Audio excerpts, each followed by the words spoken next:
आज के इस महत्वपूर्ण कार्यक्रम में जिनके निमंत्रण पर मैं यहां आया हूं, उत्तराखंड के लोकप्रिय और यशस्वी मुख्यमंत्री श्रीमान पुष्कर सिंह धामी जी, विधानसभा की अध्यक्षा श्रीमती ऋतु भूषण खंडूरी जी, केंद्रीय मंत्रिमंडल में मेरे साथी श्रीमान अजय टमटा जी, महेंद्र भट्ट जी, प्रदेश भारतीय जनता पार्टी के अध्यक्ष श्री अजय भट्ट जी, शिव अरोड़ा जी, मंच पर उपस्थित जिन्होंने पूरे देश को योग, आयुर्वेद और भारतीयता के तरफ ले जाने में बड़ा योगदान किया है, ऐसे पूजनीय बाबा रामदेव जी, डॉक्टर सुनील राय, अध्यक्ष यूपीएस शिक्षण संस्थान, श्री पवन अग्रवाल जी, राज्य के मुख्य सचिव महोदय, यहां पर उपस्थित सभी जनप्रतिनिधि, सांसद, विधायक और आज उत्तराखंड के विकास को गति देने के लिए यहां पधारे हुए सभी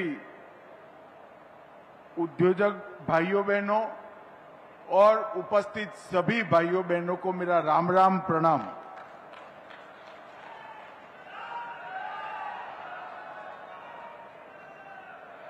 मित्रों, जब भी मैं उत्तराखंड में आता हूं तब एक नई ऊर्जा लेकर वापस जाता हूं,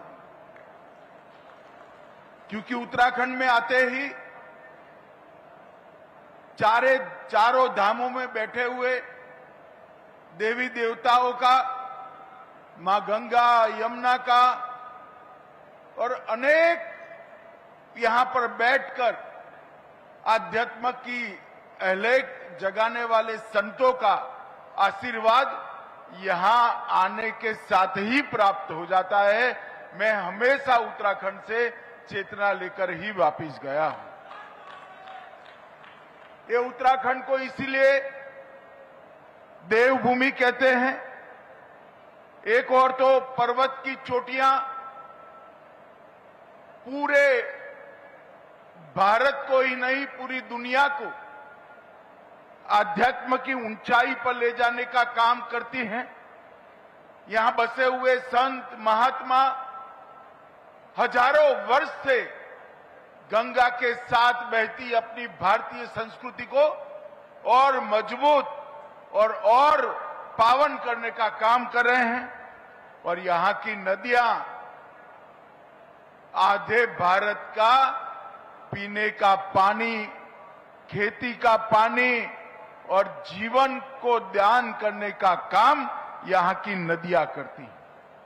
प्रकृति और संस्कृति, इसका यहां एक अनूठा संगम हमें देखने को मिलता है। परंतु आज यहां पर उत्तराखंड के विकास उत्सव के लिए मैं आया हूं।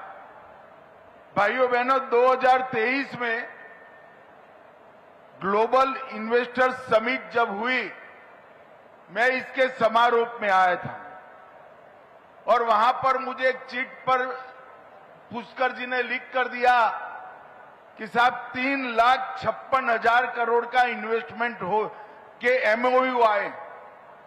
मैंने पुष्कर धामी को वैसे ही कहा था कि पुष्कर जी, एमओयू लाने में कोई पराक्रम नहीं है, उसको जमीन पर उतारने में पराक्रम है। और आज मैं पूरे उत्तराखंड की जनता के प्रतिनिधि के रूप में पुष्कर सिंह और उनकी टीम को बहुत बहुत साधुवाद देना चाहता हूं, क्योंकि आज 1,00,000 करोड़ का इन्वेस्टमेंट ये जमीनी सच्चाई बन गया। मैं ऐसे राज्य से आता हूं जो हमेशा से इंडस्ट्रियल इन्वेस्टमेंट में बहुत आगे होता है। परंतु मुझे मालूम है कि मैदानी राज्य में इन्वेस्टमेंट लाना और पहाड़ी राज्य में इन्वेस्टमेंट लाना, दोनों में पहाड़ चढ़ने से भी ज्यादा कठिनाई होती है।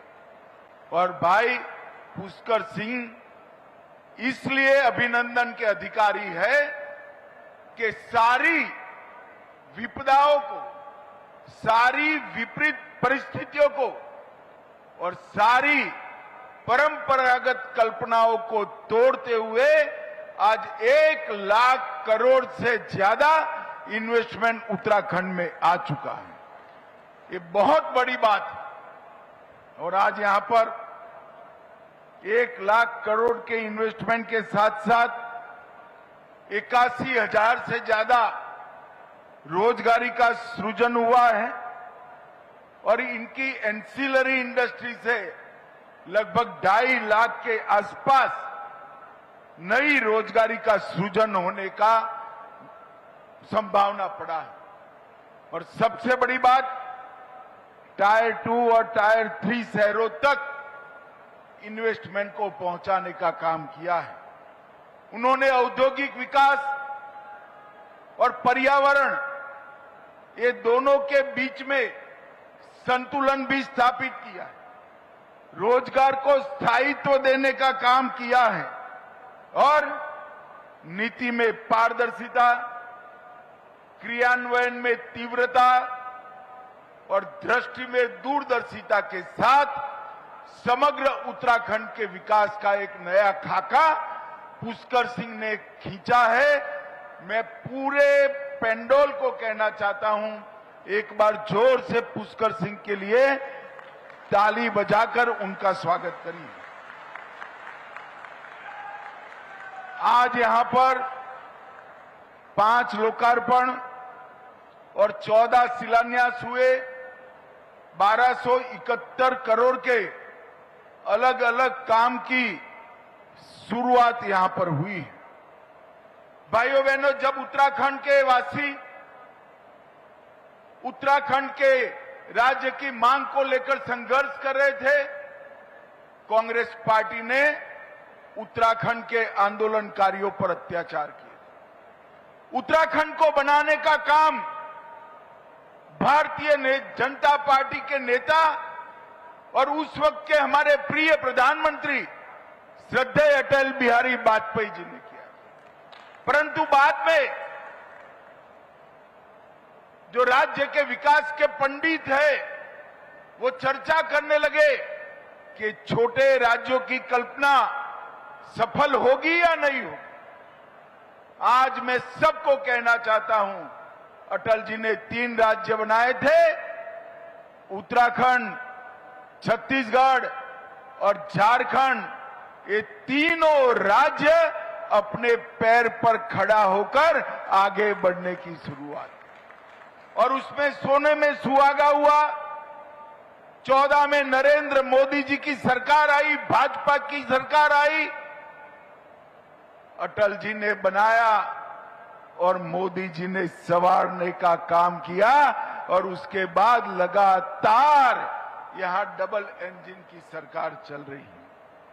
मोदी जी ने विकास का जो पूरे देश के अंदर एक खाका खींचा, इंफ्रास्ट्रक्चर का विकास हो, एजुकेशन पॉलिसी में स्पष्टता लानी हो, देश की औद्योगिक विकास की नींव डालनी हो, अर्थतंत्र को आगे बढ़ाना हो, हर क्षेत्र में मोदी जी ने कई रिकॉर्ड बनाए। इंफ्रास्ट्रक्चर की मैं बात करूं, राष्ट्रीय राजमार्गों की लंबाई में सिर्फ 10 साल में 60% वृद्धि नरेंद्र मोदी सरकार ने की। ग्रामीण क्षेत्रों में नई 8 लाख किलोमीटर गांव को जोड़ने वाली सड़कें बनाने का काम किया है।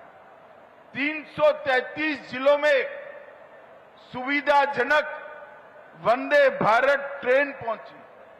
45,000 किलोमीटर का रेलवे कई लाइनों का विद्युतीकरण हुआ। 88 नए हवाई अड्डे बने और इनलैंड वाटरवे कार्गो में 11 गुना वृद्धि ये 10 साल में हुई। भाइयों बहनों, और इस सब का नतीजा है कि अटल जी इस देश की अर्थव्यवस्था को 11वें नंबर पर छोड़कर गए थे। मोदी जी 10 साल में 11वें नंबर पर से चौथे नंबर पर देश की अर्थव्यवस्था को लेकर आए। और आप लोग चौथे नंबर की अर्थव्यवस्था से खुश हो, मगर मेरी बात आज घर जाकर अपनी डायरी में लिख लेना, 2027 में हम विश्व की तीसरे नंबर की अर्थव्यवस्था बनने जा रहे हैं। जिस तेज गति से विकास आगे बढ़ा है, निर्यात हमारा 2 गुना हुआ सर्विस का और 76% निर्यात बढ़ा। हम कई सालों से सबसे ज्यादा तेज गति से बढ़ने वाली अर्थव्यवस्था बने। एक जमाने में कहते थे कि इंफ्रास्ट्रक्चर बने, औद्योगिक विकास हो तो गरीबों का कल्याण नहीं हो सकता। ये मिथक को नरेंद्र मोदी जी ने गलत साबित किया। इस देश के 80 करोड़ गरीबों को 5 किलो अनाज मुफ्त देकर खाद्य सुरक्षा सुनिश्चित की गई। 55 करोड़ लोगों को 5 लाख तक का दवाइयों का और हॉस्पिटलाइजेशन का पूरा खर्चा माफ हो गया। 16 करोड़ घरों में आजादी के बाद पहली बार नल आया। 12 करोड़ घरों में शौचालय पहुंचाया। 13 करोड़ घरों में एलपीजी का सिलेंडर पहुंचा और 3 करोड़ घरों में पहली बार बिजली आई और 4 करोड़ लोगों को घर देने का काम भी ये भारतीय जनता पार्टी की नरेंद्र मोदी सरकार ने किया।